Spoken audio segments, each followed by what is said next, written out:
Ce site particulier a trouvé des vestiges d'habitation humaine entre 250 000 et 350 000 ans. Oueyatlako a d'abord été fouillé par un archéologue du nom de Cynthia Williams. L'archéologue Williams a trouvé des outils en pierre brute et de nombreux os d'animaux à partir desquels de la viande avait été découpée. Les os de l'animal étaient constitués de rhinocéros laineux et d'autres espèces de faune préglaciaire.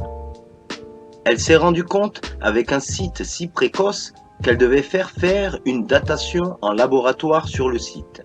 Et elle a demandé que cela soit fait par le US Geological Survey, a envoyé une équipe de 3 membres qui a daté le site et trouvé la plage des dates très anciennes mentionnées plus tôt. Cependant, beaucoup d'autres archéologues trouvaient des dates d'hommes primitifs il y a des centaines de milliers d'années sur le continent américain. Vous voyez, au cours de cette période de 30 ans, plusieurs personnes ont découvert des artefacts similaires dans les Amériques. Une de ces personnes était le Dr. Mary Lee Kay. Elle avait trouvé un site antique très similaire en Californie, appelé Calico. La faisabilité de ce que prétendait Virginia semblait donc être vraie. Sur le site de Oueyatlako, au Mexique, dans les années 1960, Juan Armenta Camacho et Cynthia Irwin Williams ont mis au jour des outils sophistiqués en pierre, rivalisant avec le meilleur travail de l'homme Cro-Magnon d'Europe. À Oueyatlako, près de Valsequillo, à 120 km au sud-est de Mexico, des outils de pierre d'une nature un peu plus crue ont été retrouvés sur le site voisin d'El Horno, l'éléphant. Sur les sites de Oueyatlako et de El Horno, l'emplacement stratigraphique des outils ne semble pas être mis en doute. Cependant, ces artefacts ont une caractéristique. Une équipe de géologues ayant traversé pour l'enquête géologique américaine leur a donné un âge d'environ 250 000 ans.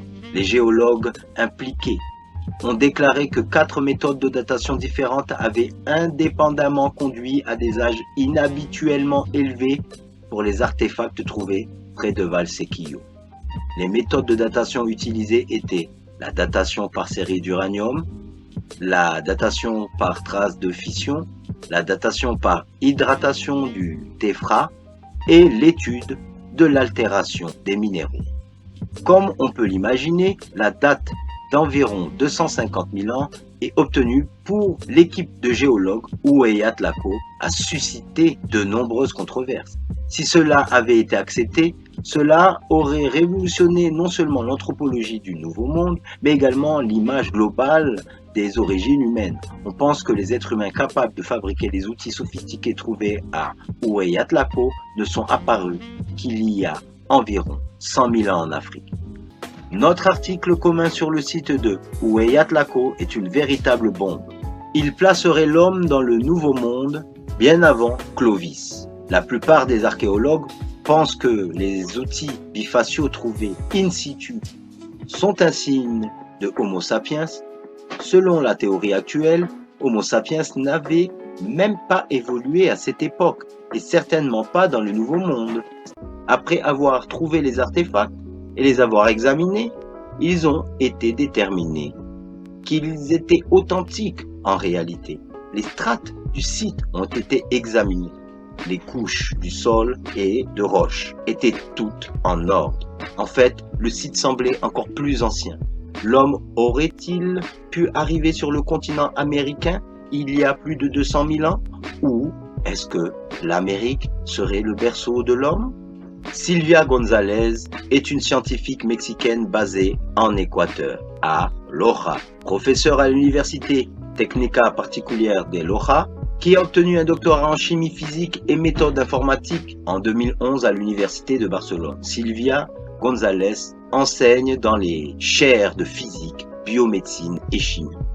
Elle a étudié à l'Institut national polytechnique du Mexique. Les chercheurs pensent qu'ils ont peut-être trouvé dans le sud du Mexique des empreintes de pas qui constituent une preuve de présence humaine plus ancienne que ce que l'on trouve dans les fouilles archéologiques en Amérique. Une étude de datation place l'âge de la cendre volcanique dans lesquelles les empreintes ont été trouvées à 1,3 million d'années. Ce qui jette un doute sur la théorie selon laquelle il s'agit d'empreintes de pas. Les impressions préservées dans les cendres volcaniques en dehors de la ville de Puebla ont été datées il y a environ 40 000 ans, battant de 25 000 ans la plus ancienne preuve acceptée de l'homme dans les Amériques. Les empreintes soutiendraient les théories controversées selon lesquelles les gens auraient atteint ce pays beaucoup plus tôt que prévu. Les chercheurs eux-mêmes affirment que davantage de travail reste à faire. La géoarchéologue Sylvia González de l'université John Moores de Liverpool au Royaume-Uni, originaire du Mexique, a annoncé cette découverte le 4 juillet lors de l'exposition estivale sur les sciences organisée par la Royal Society à Londres. Un chemin d'empreintes dans le champ de cendres d'une ancienne éruption volcanique, l'équipe a découvert les empreintes à l'été 2003. Lors d'une randonnée pédestre entre les sites archéologiques situés près du lit asséché du lac Valsequillo, ils ont trouvé un champ de cendres parsemé de plus de 200 empreintes qui semblent être des empreintes de pas de plusieurs personnes, y compris des enfants, avec des oiseaux, des chats, des chiens et des espèces aux pieds fourchus. González pense qu'ils ont peut-être fui une éruption du volcan Cerro Toluquilla, situé à proximité. Thomas Higham de l'université d'Oxford au Royaume-Uni a utilisé la datation au radiocarbone sur les coquilles dans les sédiments juste au-dessus de la couche de cendres et a découvert qu'elle datait d'environ 40 000 ans. Cela remet en question la traversée vers l'Amérique par un pont terrestre dans le détroit de Bering comme premier développement du continent. Cependant, des analyses génétiques controversées des populations amérindiennes indiquent que certains immigrants sont arrivés beaucoup plus tôt que cela, il y a jusqu'à 40 000 ans. Cette période est antérieure à la période glaciaire qui tenait une grande partie de l'Amérique du Nord il y a 20 000 ans. Le débat se poursuit sur ce que les marques représentent réellement.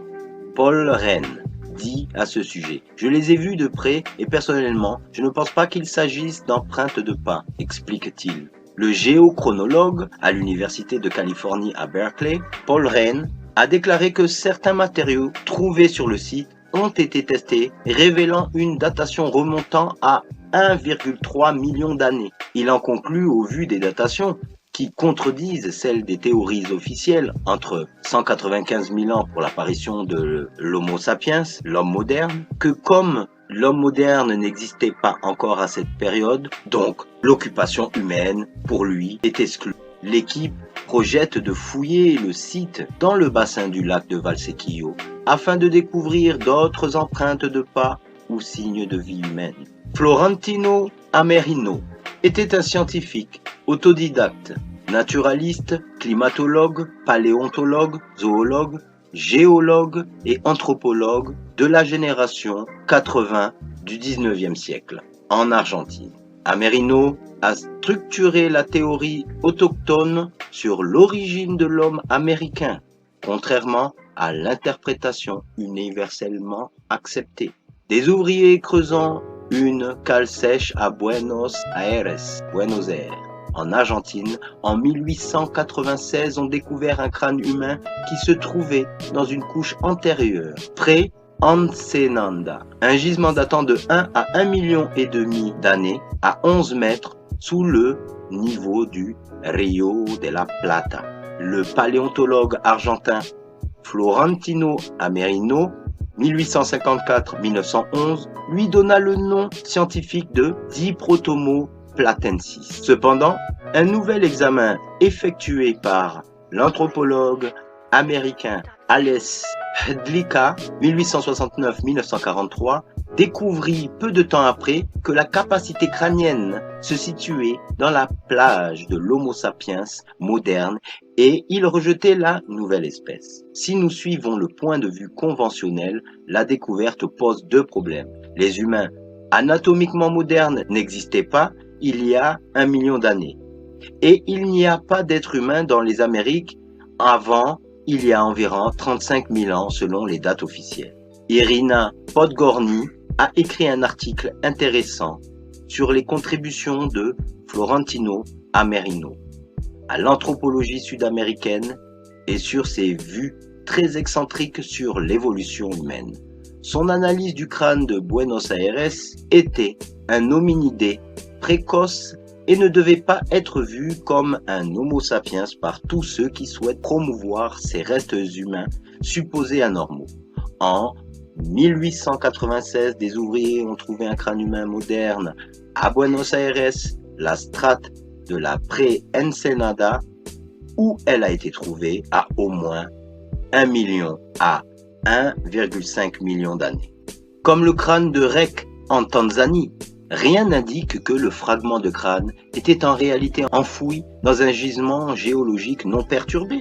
Bien que Diprotomo platensis apparaisse régulièrement sur les sites dans l'archéologie interdite, il a généralement été renvoyé à la poubelle de l'histoire, où il reste une exposition aux erreurs des générations précédentes de paléoanthropologues.